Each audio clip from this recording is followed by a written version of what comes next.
नमस्कार मंडळी. जर भाजीला काही घरामध्ये नसेल तर तुम्ही टोमॅटो वगैरे तर असतातच, तर त्याची तुम्ही चटणी करू शकता झटपट एकदम.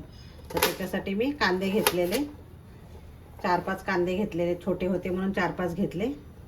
तुम्ही मोठे असले तर 2च, कसं म्हणजे तुमच्या घरात माणसं असतील ना त्याप्रमाणे तुम्ही क्वांटिटी वाढवू शकता.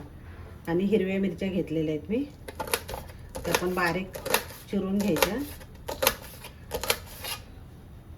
कढई ठेवलेली, कढई तापलं, तेल तापलं की लगेच त्याच्यात जिरे मोहरी टाकायची, हिरवी मिरची टाकायची, हा चिरलेला कांदा आहे तो टाकायचा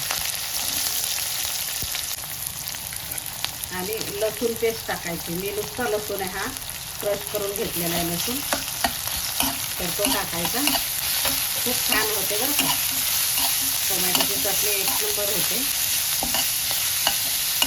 तर आता चांगलं परतून घ्यायचं.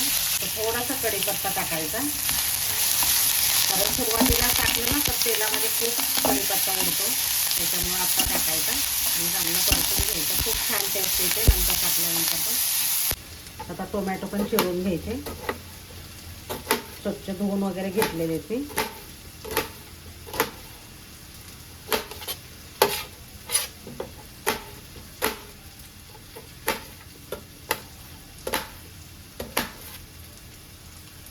हळद टाकायची, हिंग टाकायचं.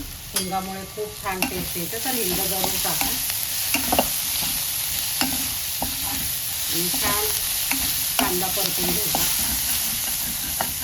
थोडीशी मिरची पावडर टाकायची, कारण मिरची पण टाकलेली आपण हिरवी, त्याच्यामुळे थोडीच टाकायची. दोन्हीचं असलं ना, हिरवी मिरची आणि मिरची पावडर, तर टेस्ट खूप छान येते, त्याच्यामुळे टाकायची.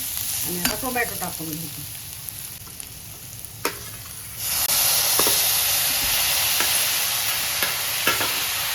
आणि आता छान मिक्स करून घ्यायचं.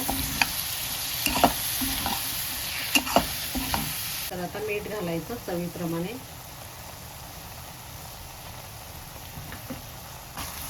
मिक्स करून घ्यायचं एकदा आणि त्याच्यावर झाकण ठेवायचं 5 मिनिटं. 5 मिनिटं झाकण ठेवायचं. 5 मिनिटानंतर परत एकदा मिक्स करायचं. आता ना 1 चमचा थोडीशी साखर टाकायची, अगदी बॅलन्स करण्यासाठी, कारण आंबटपणा. थोडीशी, अगदी 1 छोटा चमचा साखर टाकायची आणि झाकण ठेवायचं परत.